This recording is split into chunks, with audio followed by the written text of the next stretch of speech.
તો હવે આપણે બનાવીએ છીએ દાલ બાટી જોડે ખાવા માટે લસણની ચટણી. તો એ તેલમાં અને પાણીમાં મિક્સ બનશે.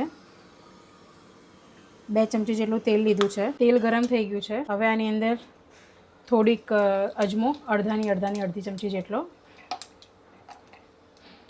ચપટી હિંગ નાખું છું અને જે પ્રમાણે જેટલી લસણની પેસ્ટ ચટણી જોઈતી હોય એ પ્રમાણે તમારે નાખવાનું. અત્યારે મેં 1 ચમચી જેટલું લસણ લીધું છે. તમે આને ગ્રાઇન્ડ બી કરી શકો છો, ચોપ બી કરી શકો છો. મેં ચોપરમાં ચોપ કરેલું છે, આને ક્રશ બી કરી શકો છો.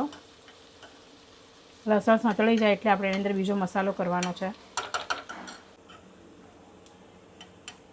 આપણા લસણનો કલર બદલાઈ રહ્યો છે, એનો મતલબ એ છે કે આપણી લસણ ચડી ગયા છે. હવે આપણે અંદર મસાલો કરી નાખીએ. મસાલાની અંદર ચપટી હળદર, ચપટી ધાણા જીરું, સ્વાદ પ્રમાણે મીઠું નાખ્યું છે. હવે આપણે આપણી તીખાશ પ્રમાણે લાલ મરચું નાખવાનું છે ને તીખાશ વધારે જોઈશે એટલા માટે મેં 1.5-2 ચમચી જેટલું મરચું નાખ્યું છે. હવે આપણે આના કલર માટે કાશ્મીરી મરચું નાખવાનું છે. એ મેં 1.5 ચમચી જેટલું નાખ્યું છે.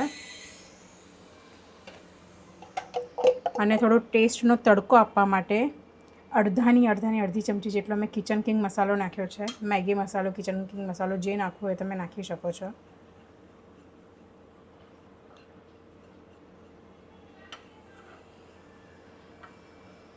એક બે મિનિટ માટે આપણે એમનેમ સાતળી લીધી છે અને તેલ બરાબરથી પીવાઈ ગયું છે, સેટ થઈ ગયું છે. મસાલો બી બરાબરથી સેટ થઈ ગયો છે. હવે આપણે એની અંદર પાણી નાખવાનું છે આ સ્ટેજ ઉપર.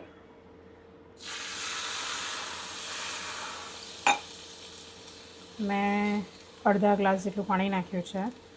અડધા ગ્લાસ જેટલું પાણી બળે ત્યાં સુધી આપણે એને થવા દેવાનું છે. એની જાતે જ ઘટ થઈ જશે આ ચટણી. તો આપણી ચટણી થઈ ગઈ છે. ગઈ વખત કરતાંનો કલર અલગ લાગી રહ્યો છે કેમ કે ગઈ વખતે તીખાશ ઓછી હતી, તો આ વખતે મેં મરચું વધારે નાખ્યું છે. એટલા માટે પ્રોપર તીખાશ સેટ કરવા માટે તેલ જ્યારે ઉપરથી છૂટું પડે એનો મતલબ એ છે કે આપણી ચટણી રેડી છે.